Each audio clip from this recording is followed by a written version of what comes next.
What is going on, guys? So it snowed, it thunderstormed, rained, and it's the perfect time to fix this driveway while it's still soggy and not compact.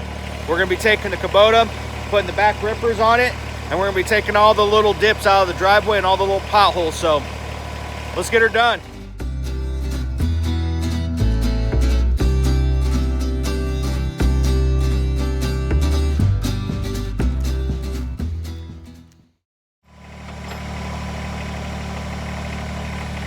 I don't know if I love or hate these clips yet. I don't know.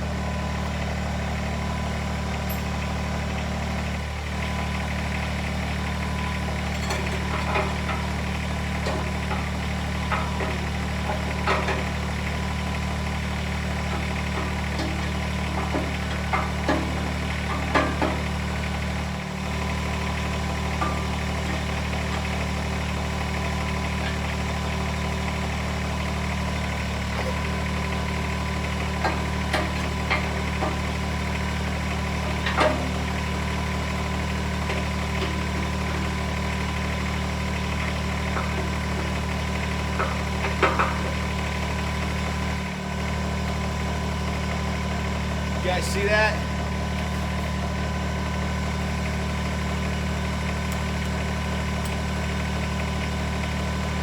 You guys see that? You guys see how just people wander onto my driveway? They just drive down the road like they have no business going down.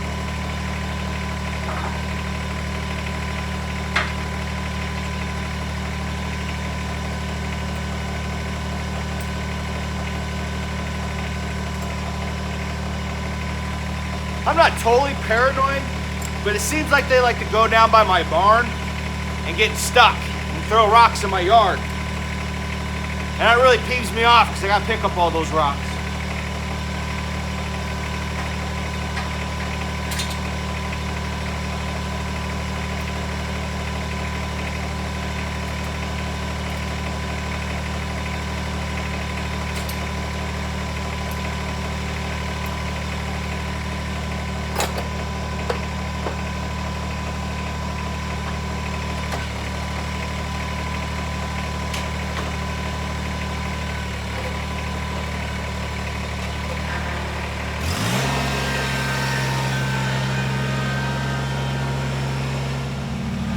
Oh man, one thing I'm looking forward to is last time I used this to cut the grass.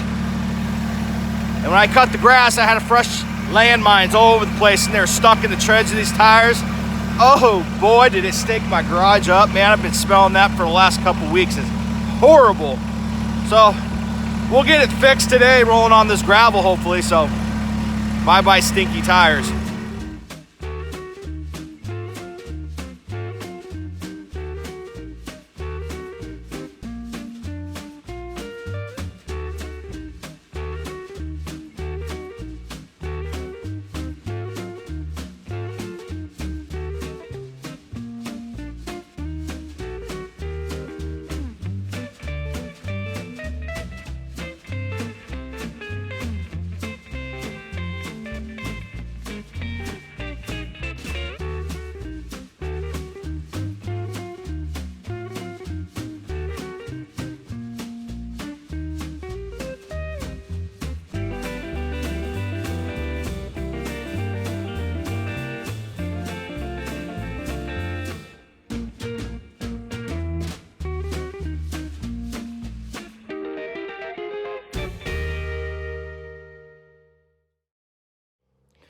All right, so we got the ripping part done.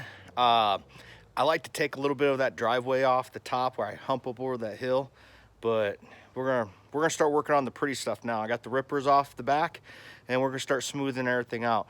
This driveway probably hasn't been agitated or ground up in probably years, at least not since I've been here, and that's almost going on 3 years now. But this proves to show you got to keep an eye on your equipment while you're using it.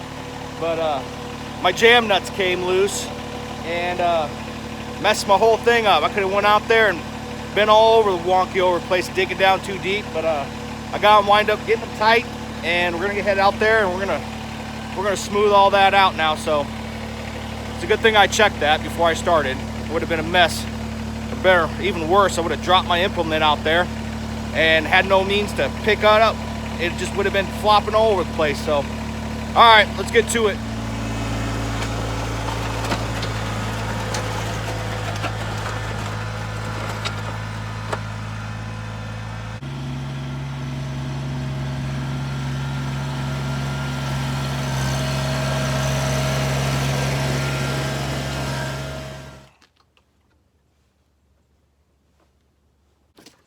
Now I'm using one of these fun, safe, idiot-proof gas cans or diesel cans they have out now.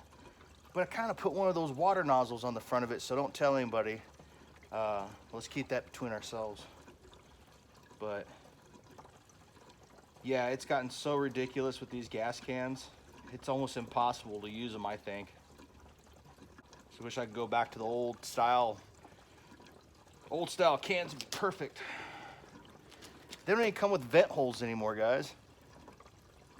So even when you do pour them, they got that that siphon thing in the new nozzles and stuff. But I don't know, I gotta find a kit where I can drill a hole through the backside of this and put one of those vent caps in there, because this takes forever.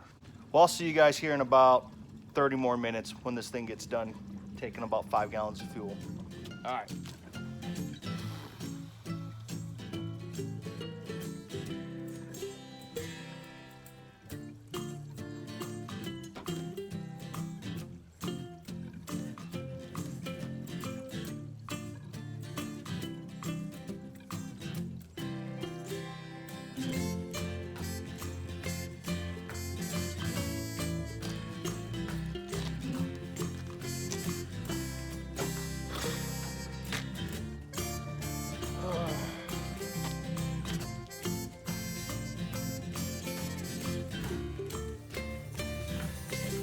All right, well, both kids have graduated college and they're on their own now. That's how long it took me to fill this tank up with these awesome safety-friendly cans. I did convert to this water nozzle. They call it an easy pour. Government really hates these things, and because they want to take the fun out of everything. But yeah, okay. She filled up with gas now. Diesel. God, I hope I never put gas in it.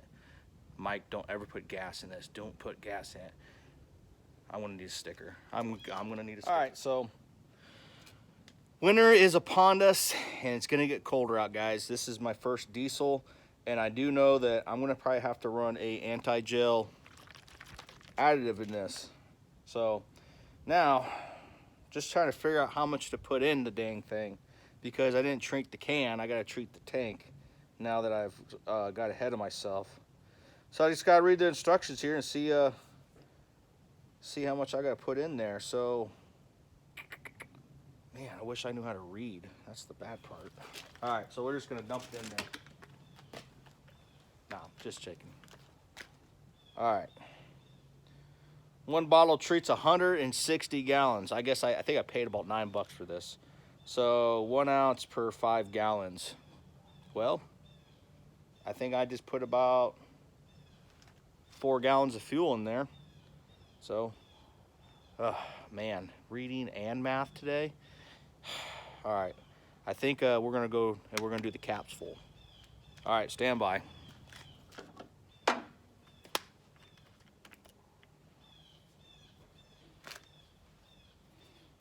So 1 ounce.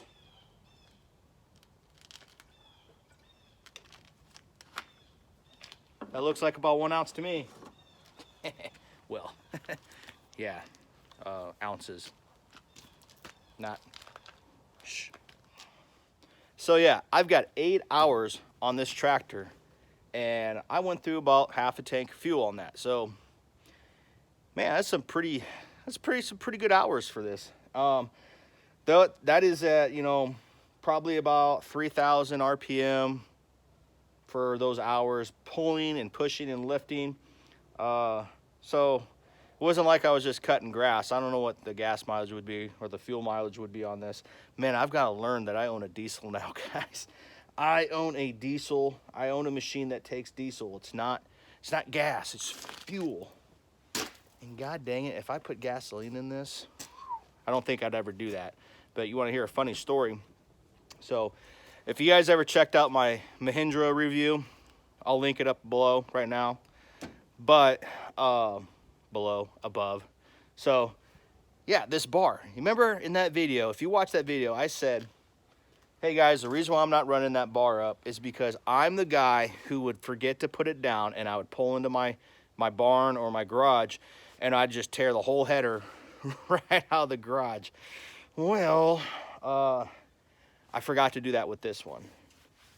But good Lord above was looking out for me, and he let me squeeze by. And when I double checked it on the way out, because I can't believe I made it in, and actually I didn't notice, my son brought it up. He pointed it out. He's like, Dad, how did you get in the garage with that up? And I'm like, oh my God, I am so lucky. But yeah, we're talking that much. There's like that much right underneath. Yep, it would have been bad deal, because I would have tore that up. Oh God. You know, I could fix the header, wood, no problem at all. You get a piece of that aluminum garage door panel, she's donezo. It's gonna mess everything up, rails and all. So guys, be sure, put those down. If you're pulling in and out of somewhere, you gotta put a reminder to put those things down. Don't know how you're gonna remind yourself. I can get away with it now, because that's how Kubota made this, because they know that was an issue.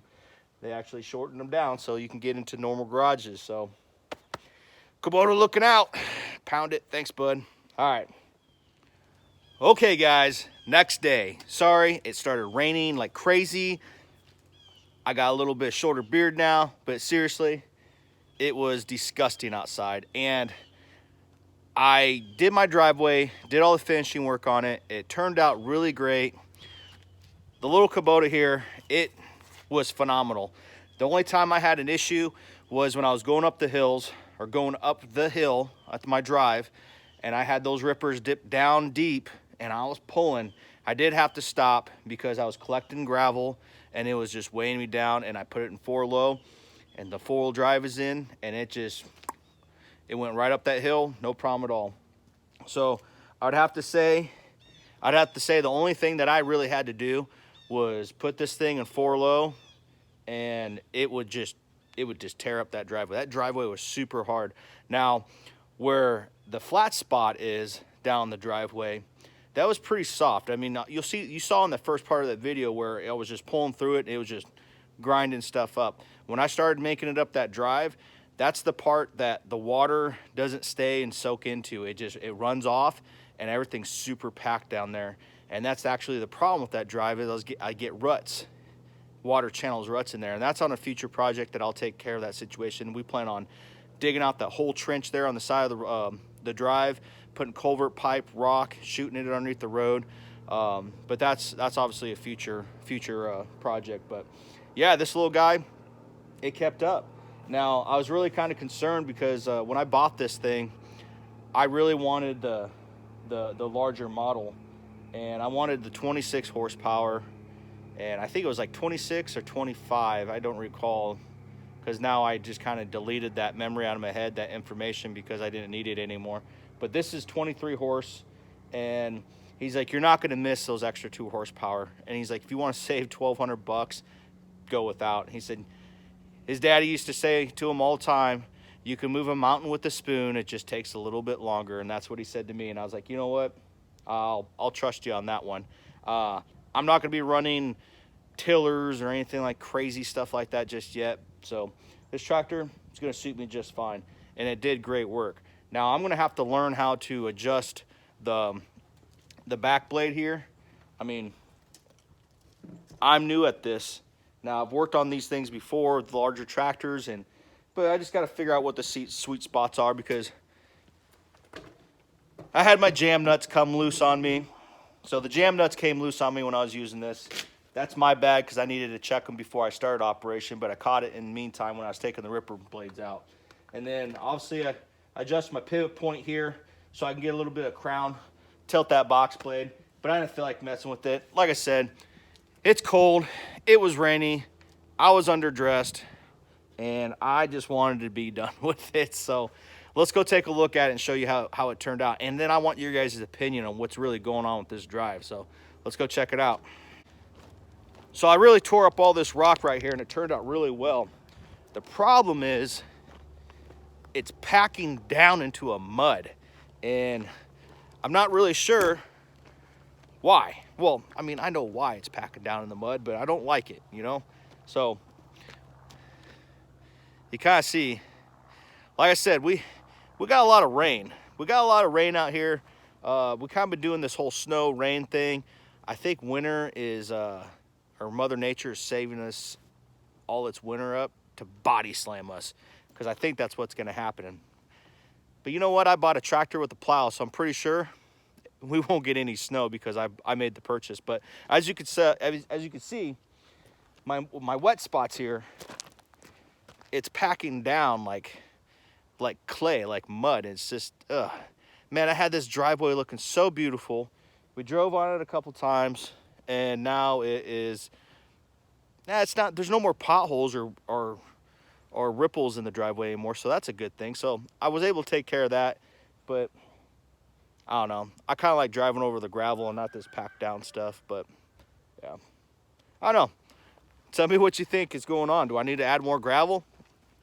Do I need to dig down further and get some gravel up out of the back of or the down below? I'm not really sure, because I got plenty of gravel. A lot of it wind up down there, but we got it all pulled up. So let's go check out the top of the hill, actually. Well, since we're going on a lovely walk, you can kind of see what I'm talking about here. It's packed down like clay. Now, it's nice to ride on, but it's just kind of weird. I wanted the rock to come out, and I think I might have to go with some larger rock, but I don't know.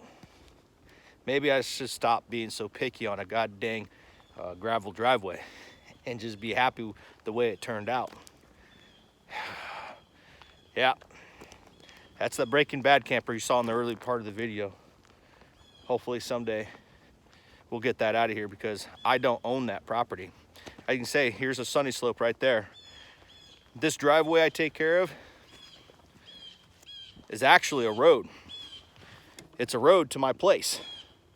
And the reason it's a road to my place is because this was going to be a housing development, which the homeowner that I purchased this from, he bought up all the land.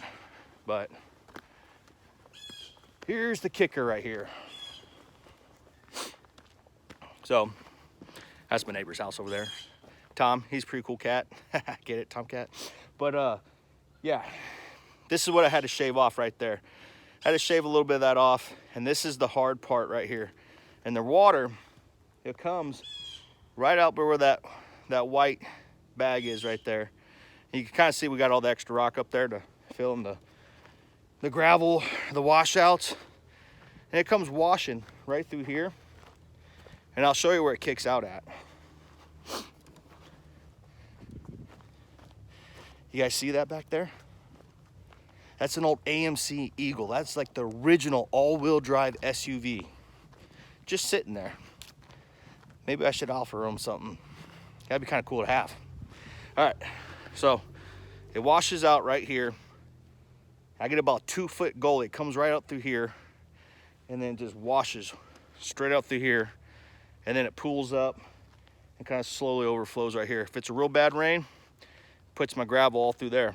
But plan is to put a culvert pipe in there, drain ditch with rock and a liner, and we'll be done with it. But yeah, like I said, it's actually a road. It's Sunny Slope Road. Thus, the reason why we called our property Sunny Slope, because we live on Sunny Slope Drive. So, but my future plans is I want to buy the land right here, and I've actually talked to the neighbor who owns it, but I think there was some bad blood between him and the previous homeowner, because that barn of mine was actually supposed to go right here on this property, but it never happened. When I went and talked to him about buying the land, he kind of avoided the subject, and he had said something along the lines of it's been for sale for 15, 20 years, and I threw a joke out there, said, hell, I'll give you 20-year prices for it. And yeah, he didn't really say nothing. So I don't know what's going on with that. But eventually, I'm going to acquire it. He's getting old, and I know his kids are looking to get him out of here because the winters are rough, and he usually vacations somewhere else. But yeah, he's looking to sell the place.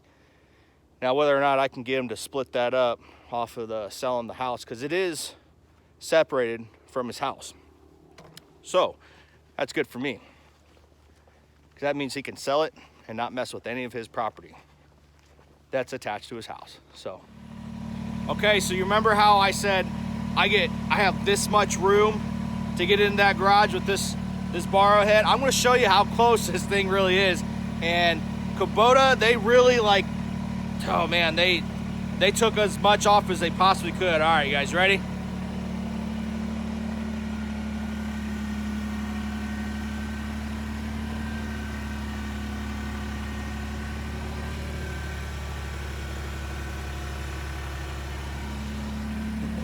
I told you it was close, man. All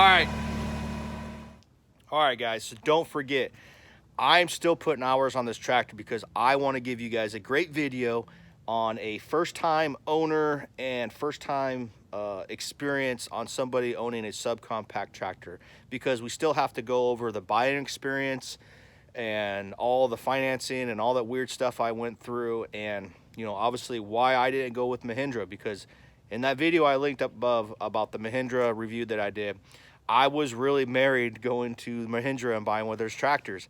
And one of these videos, I'm going to show you and tell you why I didn't go that route, and why I decided to go to Kubota. So I really appreciate you guys tuning in, and I really appreciate if you guys subscribe if you're not already, and hit that like button, and even better, hit the notification bell, because man, you guys want to be notified in future videos, you got to hit that notification bell. And if you don't, I will find you.